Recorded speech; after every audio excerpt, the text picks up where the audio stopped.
Apex Construct by Fast Travel Games. Is it worth your time and money? I'm going to explain it to you right now.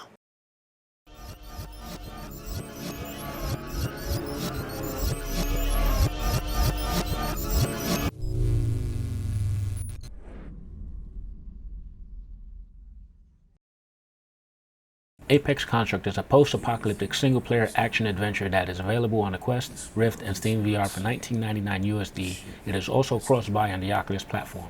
But let's get to the point. The story.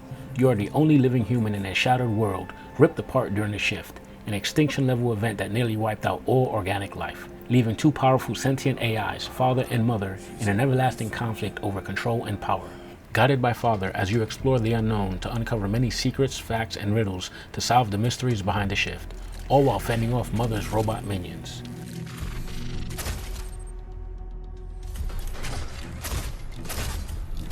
The options. While not vast, it features key functions that should be standard in all VR games.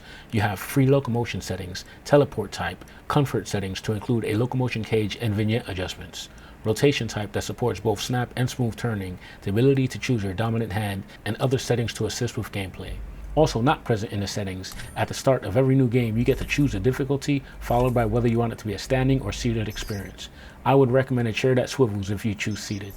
Gameplay. Story mode is a solid combination of exploration, combat, and puzzle solving. Every mission is littered with secrets to find, lore to read, and new areas to unlock, with an intuitive inventory system that allows you to store mission essential items, sheath your bow, change arrow types, and check your health and radiance levels. Armed with a combined bow and shield and select hand grenades that can be found or purchased from vending machines so you could take the battle to the robots. The bow and arrow mechanics are fluid and precise. Used together with the shield and locomotion system, combat is very satisfying. Certain parts of each mission require you to use arrows to trigger puzzle events that unlock doors, shift platforms, and power on terminals that are needed to gain access to new levels. But all is not perfect. There are points in time where you might get stuck between two objects and need to teleport to continue moving. Most notice when moving between doors or in elevators. Also, while carrying items, they will sometimes get stuck in midair or get clipped into another object. Just a heads up. Then we have the Cygnia Cup Challenge, an online competition where you put your archery skills to the test in timed events through various scenarios. Progression. At the end of every mission, you earn radiance from killing enemies and completing tasks. Radiance is used back in your hideout to upgrade your bow, arrow, and shield, along with purchasing health drinks and grenades. Also at your hideout, you can store items you have collected, manage your completion rate, and start new missions. Note, if you die or quit at any point during the mission, all radiance earned is lost. Controls. The game plays with a combination of smooth locomotion and teleporting, or just teleporting. We're not a fan of teleporting, it is not overly needed during gameplay. Controls are otherwise very intuitive with great button mapping that just feels natural to use, with options to choose your dominant hand and the ability to cycle through arrows by pressing the A button. With that said, in some instances when I'm trying to lock on an enemy with my arrow pulled back, I will sometimes lose tracking of my right hand, for a moment. It was not common and it did not interfere with gameplay.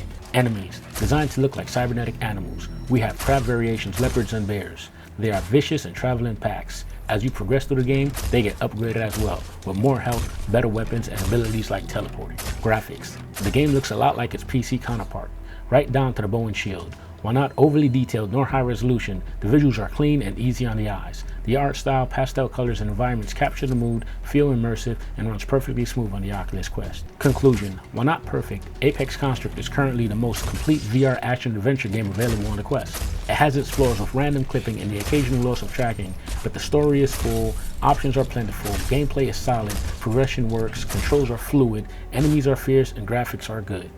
Add the Cygnia Cup Challenge and you have an all-around solid game with replay value that is well worth the asking price as of June 26, 2019.